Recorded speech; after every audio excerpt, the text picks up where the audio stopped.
जब गीदड़ की मौत आती है तो वो शहर की तरफ भागता है।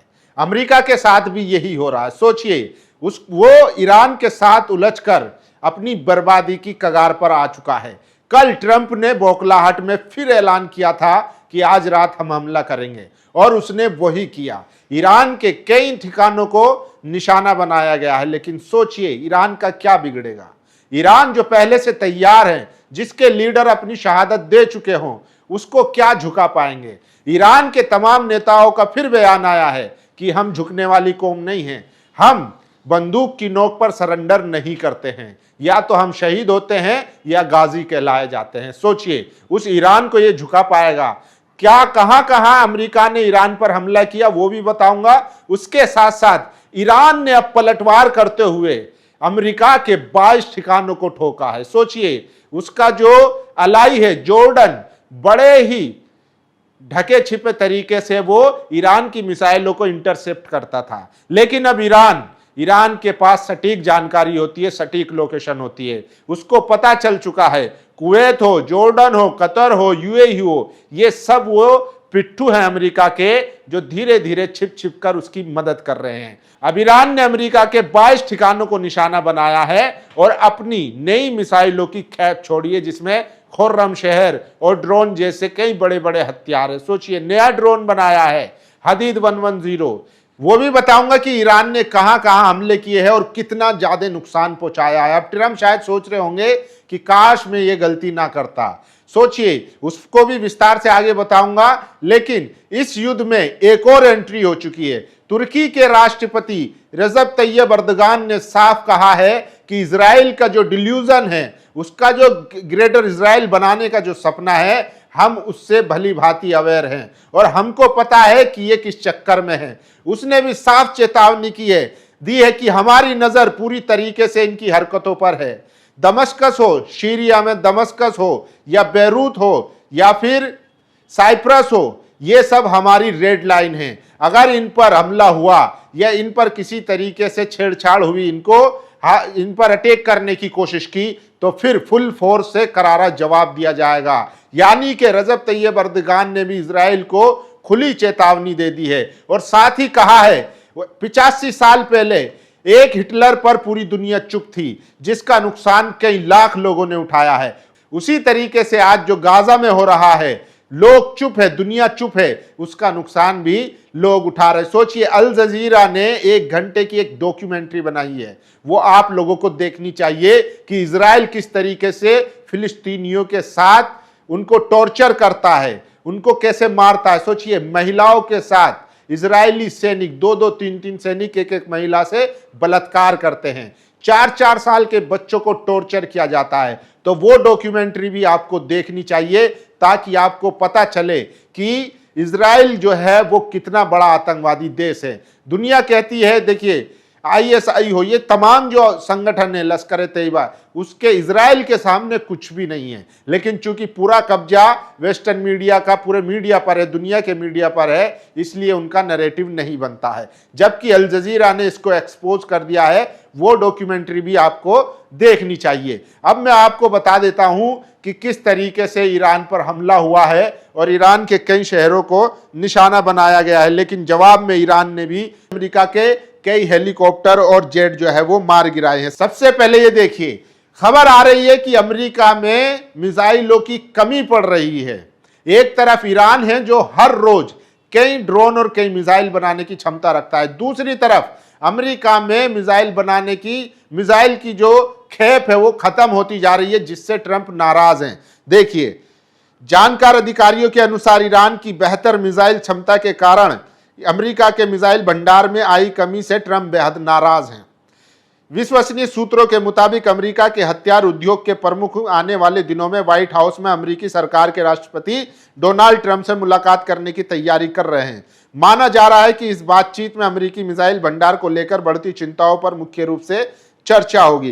ट्रंप 7 हथियार कंपनियों के प्रमुखों से पेंटागन के लिए हथियारों के उत्पादन को तेजी से बढ़ाने के उपाय खोजने के लिए कहेंगे। बताया जा रहा है कि ट्रंप ने अमेरिकी भंडार में कमी को लेकर अपनी नाराजगी अपने सहयोगियों और साथियों के साथ साझा की है। सोचिए, मतलब पिछले जो 48 दिन का लगातार युद्ध चला था, उसमें अमेरिका के इतने हथियार चले थे और अब खबर आ रही है कि ये बात पेंटागन और जो अमेरिका का रक्षा मंत्रालय है वो भी कह चुका है कि हथियारों की कमी हो रही है, लेकिन ईरान के पास वो कमी नहीं। सोचिए, ईरान पर अमेरिकी हमला हो चुका है। अब तक नौसेना के जहाज ईरान के शिरीक बंदरगाह स्थित बेस पर टारगेट हमले कर रहे हैं। ईरान के दक्षिणी तट पर IRGC के ठिकानों पर हमले हुए हैं। तो ये रात में ईरान पर हमले हुए हैं। अलालुये में धमाकों की खबरें हैं। साउथ पार्स गैस फील्ड इसी इलाके में है। कैशम द्वीप पर हमलों की पहली पुष्टि हुई है। सिरिक में ईरानी नौसेना के बेस में आग लगी है। ऐसा लगता है कि अमेरिकी अभी पूरे होर्मुज इलाके पर ध्यान केंद्रित कर रहे हैं। तो ये हमले हुए हैं रात ईरान पर, और ईरान ने, देखिए, इसके अलावा इजरायली मीडिया के अनुसार अमेरिकी सेना ने कल रात ईरान में 49 होम मिसाइलों से ठिकानों पर हमला किया है। 49 मिसाइलें मारी है अमेरिका ने रात। लेकिन अब जो खबर आ रही है, अब खबर यह है कि ईरान ने पलटवार करते हुए F-16, देखिए मैं आपको बता देता हूं कि कैसे F-16, F-35 और F-17 सबको निशाना बनाया गया है। और ईरान ने आज फिर ऐलान कर दिया है कि स्ट्रेट ऑफ हॉर्मुज पूरी तरीके से बंद है। किसी भी तरह की शिप वहां से अब नहीं गुजर सकती, किसी भी देश की। ईरान ने फिर से एक बार स्ट्रेट ऑफ हॉर्मुज को बंद कर दिया है। सोचिए, तो ये जो है, इसकी कीमत पूरी दुनिया अब जो है भुगतने वाली है। बहरीन को ईरानी हमलों से बचाने के लिए तैनात अमेरिकी इंटरसेप्टर मिसाइलों की ईरानी मिसाइलों से टक्कर हुई। इसके मलबे के बहरीन में गिरने से वहां के इंफ्रास्ट्रक्चर को नुकसान हुआ है। ये तस्वीरें देख सकते हैं। बहरीन को निशाना बनाया है ईरान की मिसाइलों ने। और सोचिए, ओमान की खाड़ी में जहाज पर अमेरिकी हमले में 3 भारतीयों की मौत हो चुकी है। ये अमेरिका है जो भारत शिप को निशाना बना रहा है, लेकिन हमारे देश के जो भक्त हैं वो अमेरिका की तारीफ कर रहे हैं। वो कह रहे हैं कि देखो देखो, ट्रंप ने जो है मोदी जी के लिए लॉन्गेस्ट टर्म प्राइम मिनिस्टर होने के लिए बधाई का ट्वीट किया है। सोचिए, इनको शर्म नहीं आती। हमारे देश के नागरिकों को अमेरिका जो है वो शिप में डुबो रहा है। 3 लोगों के मरने की खबर आई है, सोचिए। लेकिन उसको बचाने वाला कौन था, उसको रेस्क्यू करने वाला कौन था? वही जिहादी कट्टरपंथी मुस्लिम देश ओमान था जिसने इनको रेस्क्यू किया है। सोचिए, लेकिन जो लोग इनको मार रहे हैं उनसे हमदर्दी रखते हैं, और जो इनको बचा रहे हैं, इनकी मदद करते हैं, इनके काम आते हैं और इनसे अच्छे रिश्ते बनाकर रखते हैं, उन लोगों से ये नफरत करते हैं। तो अंधभक्तों को समझना पड़ेगा कि ये इंटरनेशनल जो रिलेशन है आपकी समझ से बाहर है। आपको अभी बहुत चीजें समझने की जरूरत है। और सोचिए, तुर्की के राष्ट्रपति ने कहा है 85 वर्ष पहले हिटलर के सामने दुनिया की चुप्पी ने 8 करोड़ लोगों की जान ले ली थी। मानवता ने एक तानाशाह की सनक की भारी कीमत चुकाई। आज हम उसी गलती को दोहराने के खतरे के सामने खड़े हैं। गाजा में हो रही घटना पर वैश्विक मौन को लेकर गंभीर सवाल उठ रहे हैं।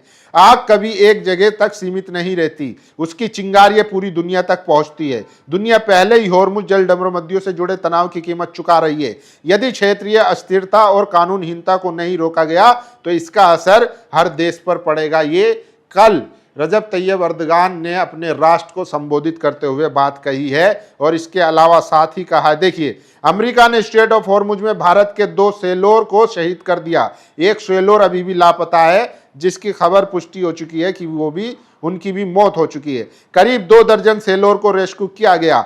मोदी मीडिया तुम्हारा खून क्यों नहीं खोल रहा है? मीडिया में कहीं खबर नहीं है और कहीं भी कोई चर्चा नहीं है।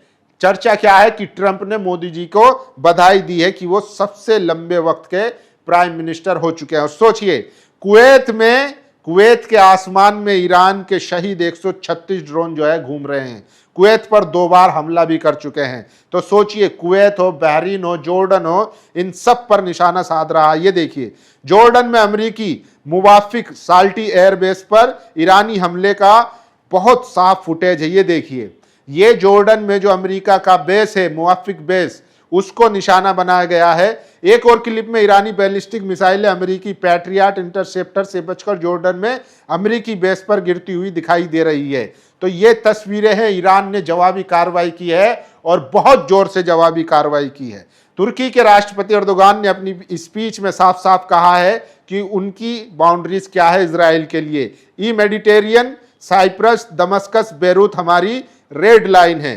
तुर्की अपने डिफेंस के लिए यहीं से शुरुआत करेगी। अगर किसी ने इनको टच करने की कोशिश की तो हम उनको जलाकर राख कर देंगे। यानी कि तुर्की के राष्ट्रपति साफ कह चुके हैं, इजराइल को धमकी दे चुके हैं, नेतन्याहू को धमकी दे चुके हैं। ये देखिए, यह है ईरान की शूरा काउंसिल में राष्ट्रीय सुरक्षा और विदेश नीति समिति के प्रमुख इब्राहिम अजीजी ने कहा, हम हारने वालों से लड़ने से नहीं डरते। अमेरिका को हुए नुकसान का पैमाना ट्रंप के दावों से कहीं ज्यादा है और इसके और बढ़ने की संभावना है। इस बार यह युद्ध सिर्फ इसी क्षेत्र तक सीमित नहीं रहेगा, यह युद्ध बढ़ेगा।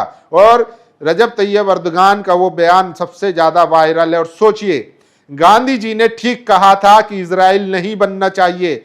चीन ने भी कहा है कि इजराइल नामक देश को डिसमेंटल कर देना चाहिए। इजराइल इस पृथ्वी का सबसे बड़ा आतंकवादी देश है। पाकिस्तान, अफगानिस्तान उसके सामने कुछ भी नहीं है और अमेरिका उसका बाप है। जब तक इजराइल रहेगा, अमेरिका उसकी मदद करता रहेगा, तब तक हिंसा का दुष्चक्र चलता रहेगा। मोदी जी भी उस दुष्चक्र को चलाने में योगदान दे रहे हैं। अल जजीरा की इस डॉक्यूमेंट्री को देखिए और खुद ही तय कीजिए कि इजराइल किस तरह का देश बन चुका है। पहले ही खबर आ चुकी है कि उसने कम उम्र के 3-4 साल के बच्चों को सिर और सीने में गोलियां मारी हैं। फिलिस्तीनियों पर वह भयानक अत्याचार कर रहा है, मगर पता नहीं कैसे इजराइल का साथ दे रहे हैं लोग। दरअसल इनका जमीर मर गया है, आत्मा मर चुकी है। ये सत्ता लिप्ता में डूबे खून के प्यासे लोग हैं। सोचिए, इजराइल के साथ पूरी दुनिया में आज एक ही देश खड़ा है, बाकी पूरा यूरोप, पूरा नाटो, पूरा अमेरिका, तमाम लोग जो हैं वो इजराइल से अपने संबंध जो है तोड़ चुके हैं। लेकिन एक ही देश है जो इजराइल के साथ आज भी खड़ा हुआ है और उसको सैन्य मदद और हथियार भी सप्लाई कर रहा है।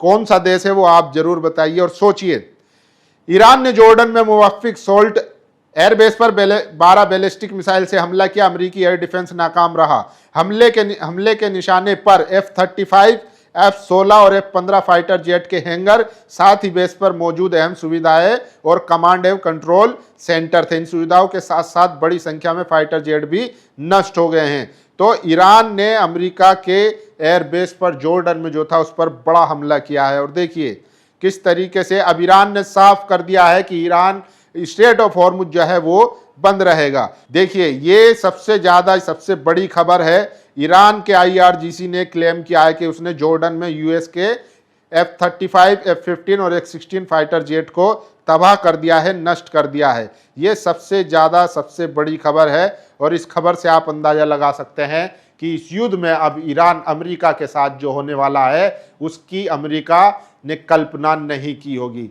दुनिया अमेरिका को अब किसी भी तरीके से सुपर पावर नहीं मानता है। वो समझ चुके हैं कि ये बोलते जाता है और कम काम करते हैं। सोचिए, ट्रंप बार बार कहता है, लेकिन उसके अंदर इतनी हिम्मत नहीं थी कि वो ईरान पर हमला कर सके, लेकिन उसने ये गलती फिर कर दी। उसने कल रात ईरान के कई स्ट्रेट ऑफ हॉर्मुज के आसपास के जो द्वीप है उनको निशाना बनाया है। ईरान ने भी पलटवार करते हुए उसके 22 ठिकानों को निशाना बनाया है, जिसमें उसके F-35, F-16, F-15 इन सारे जेट को भी नष्ट कर दिया गया है। अपाचे हेलीकॉप्टर कल ही मार गिराया था, MQ-9 ड्रोन उसका कल ही मार गिराया था। इसके अलावा उसका F-35 हैंगर जो है वो मार गिराया था। तो ईरान जो है उसके जो जितने भी एयरबेस हैं सबको तबाह कर रहा है, सबको मार गिरा रहा है। अमेरिका ये जानता है और वो चाह रहा है कि इस युद्ध से जल्दी निकले, लेकिन नेतन्याहू नहीं चाह रहा है कि इस युद्ध को रोका जाए, क्योंकि उसको पता है जैसे ही युद्ध रुकेगा उसके देश में इमरजेंसी हटेगी और फिर उस पर केस चलेगा, वो जेल जाएगा। बाकी आप लोगों की क्या राय, आप अपनी राय जरूर दीजिए। शुक्रिया। नेशनल दस्तक की आपसे गुजारिश है कि अगर इसको बचाना चाहते हैं तो नेशनल दस्तक को सब्सक्राइब करने के लिए रेड कलर के सब्सक्राइब बटन को दबाएं, फिर बेल आइकन की घंटी दबाएं। नेशनल दस्तक को बचाने के लिए बहुत जरूरी है कि हर खबर को शेयर करें, लाइक करें, कमेंट जरूर करें।